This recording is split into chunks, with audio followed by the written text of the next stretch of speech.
What's up, guys? Dylon here, and today we're going to talk about the question, should I sell my Bitcoin, or when should I sell my Bitcoin? So like the video, comment, share, subscribe, and let's get into the video, shall we? So long hair, man. When should you sell your Bitcoin, or should you sell your Bitcoin? That depends on, it's a complicated question, and of course this isn't financial advice. That depends on what type of funds you used for Bitcoin. And I think for a lot of people, when they ask that question, they are using speculative funds for Bitcoin. And you should be, if you're asking that question, when should I sell my Bitcoin? Because that is showing that you have a short-term time horizon and you are looking to take more risk than you normally take. And you're looking basically to cash out and increase your fiat dollar holdings relative to when you first entered into that trade. Now, I think there's a lot of things wrong with that, but if that's your perspective, then taking some off the top right around now is not a bad idea. We're about to hit an all-time high. It's unprecedented. The demand and everything is just through the roof, especially with the ETF that was approved. That people think that has a lot to do with it. Not enough Bitcoin, too much demand, fixed supply. You can do the math on what happens. So now would be a decent time to take some off the top in general, because we have this massive run up. And so if you put money in even just a few weeks ago, then you're up. You might as well take out some money and use it for whatever you want to use it for. If that's your strategy, if that's your belief, if that's the way you're operating in this market. And if you do, that's highly speculative. And just to keep in mind, we are close to the peak. We probably will see a correction at some point in time, 20 to 30% down. However, with that said, we are at the start of what appears to be a really big bull market for the next year or two in the space.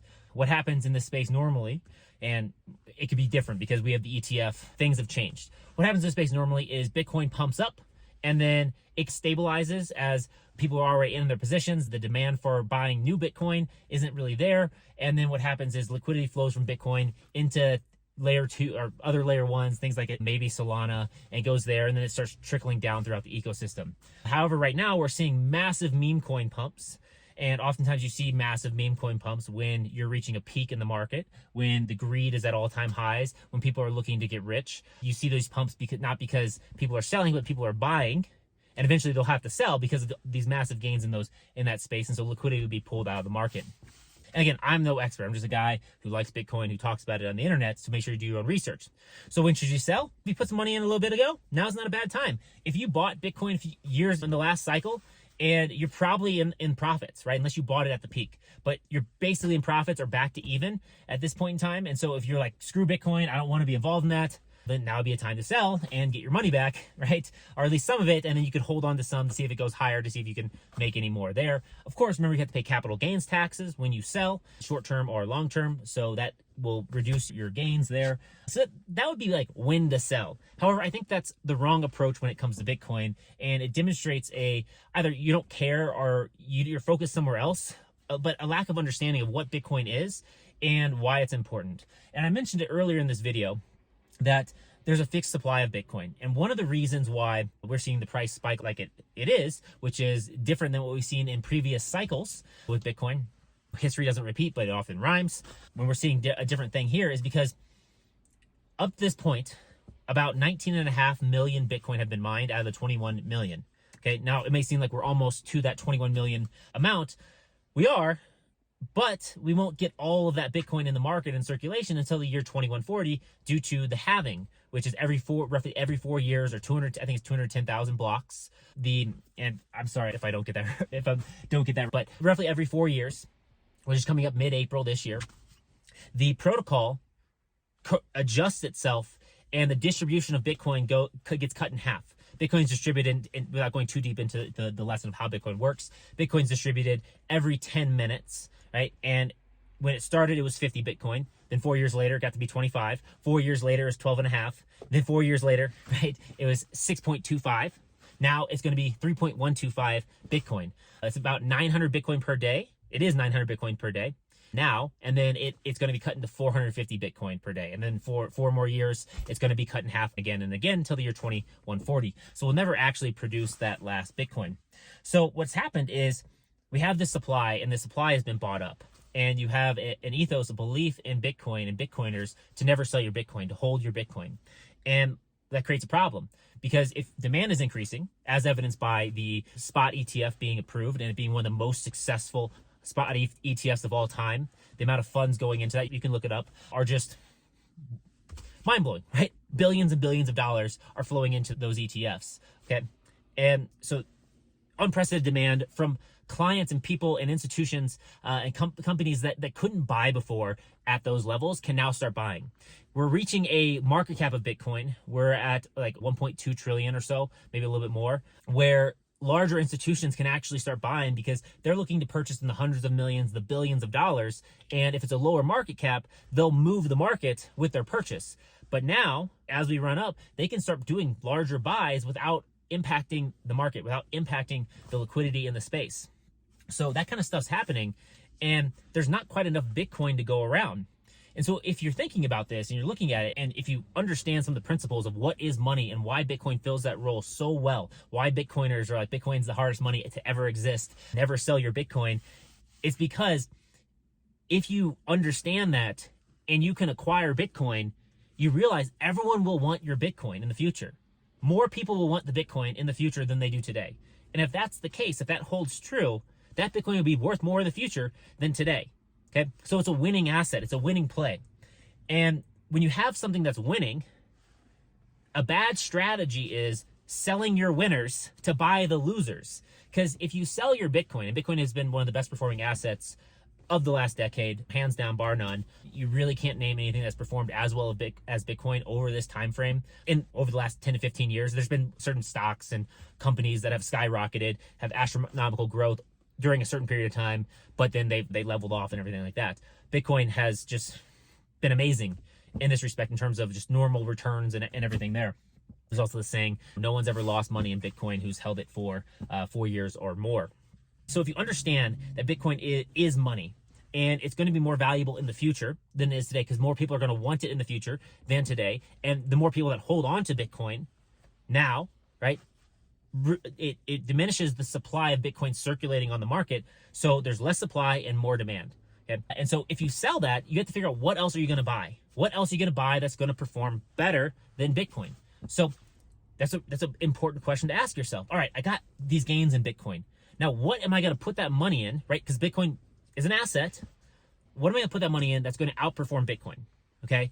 And keep in mind, when you sell the Bitcoin, you got that capital gains loss, you got the slippage from whatever the transaction is. You know, there's always trading fees and that kind of stuff from 1% to 3%, depending on what you do there. Then you got now you go from Bitcoin to cash. And we saw just in the past 2 weeks, if you did a Bitcoin to cash transaction, you're down like 30%. If you did a Bitcoin to cash transaction at $40,000, right, when Bitcoin was $40,000, right, you had $40,000 of fiat, and you still have $40,000 of fiat if you didn't do anything with it. In a matter of 2 weeks, Bitcoin's at $67,000. That's $27,000 extra of purchasing power that you got just in 2 weeks by holding Bitcoin instead of cash.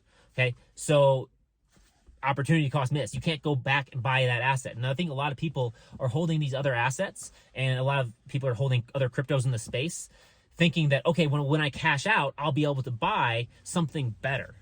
And the question is, what is going to be better than Bitcoin? Now, you could hold a meme coin, and you could be up right now with a lot because the meme coins have pumped. Okay, those are all paper gains. They're not realized gains. As soon as people start selling, the meme coin will trail off. And the big problem with those meme coins is they don't have market adoption. They don't have an ETF for them. They don't have countries adopting them as legal tender. Okay, you don't have massive corporations incorporating them into their company strategy like MicroStrategy has done with Bitcoin. You don't have that. And so these meme coins, they can pump, but there's upper limits on what they can pump to. And then, of course, they collapse because there's no other sort of demand other than massive speculation. And if you can catch it on the way up, good for you. But most people are caught holding the bags and are going to be left out, are going to look back and be like, oh my gosh, I didn't sell. And now what was worth $10,000 or $100,000 is now worth $1,000, right? And that happens time and time again in this space. But with Bitcoin, you don't have that, right? You actually have this market adoption. And so when you're thinking about this, what other things are you going to buy with those gains? If Bitcoin is going to keep doing what it's doing, and it will have its ups and downs, by the way, but if it's going to keep doing what it's doing, you might as well just acquire more, because every Bitcoin you hold is 1/21 millionth of the network. Okay. And if Bitcoin keeps growing, there's more and more demand for it. You're going to own 1/21 millionth of everything that, and there's a book out there called Infinity Divided by 21 Million, right? And so the idea is that everything's going to be valued in Bitcoin one day. Everyone's going to want Bitcoin. There's a book called Infinity Over, it's by Knut Svanholm. I think that's how you say his name, but really smart guy. But it's everything divided by 21 million. And basically the concept is that as the demand for Bitcoin keeps growing, Bitcoin's to become more and more valuable.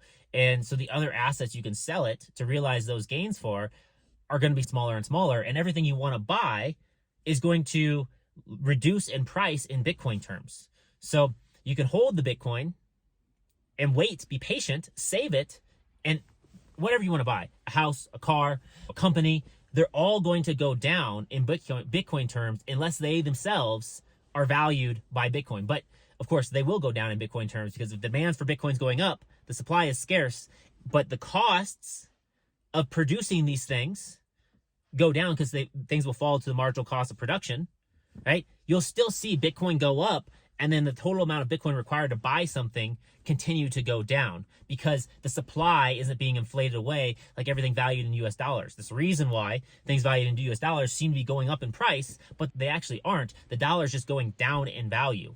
So when things of Bitcoin, if they're valued in Bitcoin, they will actually go down in Bitcoin value over time. They will get cheaper this year to next year, right? Just like a smartphone, last year's smartphone is cheaper than this year's smartphone. Hey, that's what will happen, and we'll see that over and over again.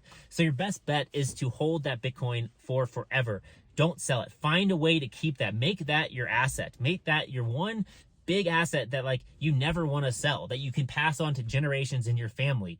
Because soon enough, mark my words, soon enough, right, if Bitcoin continues on the trajectory that's continuing on, there will be financial instruments in play that allow you to never sell your Bitcoin. Because what rich people do nowadays, instead of selling their real estate, because that's a risky transaction, because what else are they going to buy? If I owned Vail, Colorado, right, why would I sell that?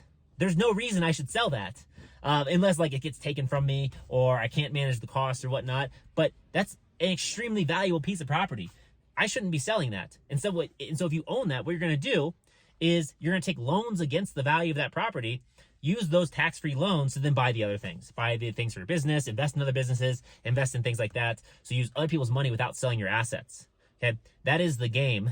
And that is what you should start thinking about with Bitcoin. You now have one of the most valuable assets in the world, only getting more valuable. Why sell it? There is no second best. There is no other thing to put your Bitcoin in without incurring an extreme amount of risk. And if you want to take that risk, hey, take that risk. But for most people, the smart bet is just buy Bitcoin, hold it. Buy Bitcoin, hold it. Sweep excess cash flows into Bitcoin, keep it safe, self-custody it, and I think you'll be happy that you did. So anyways, that's it for this video on the topic of when should I sell my Bitcoin. Let me know what you think about this in the comments below. And of course, if you want to learn more about Bitcoin, check out my book, Bitcoin Business Accelerator. You can go to dylanandbradley.com, or you can find Bitcoin Business Accelerator in the links below or on Amazon, where it teaches you how to build and scale a Bitcoin consulting business. And yeah, so that's it for this video. Let me know your comments below, and I'll catch you in the next one. Peace.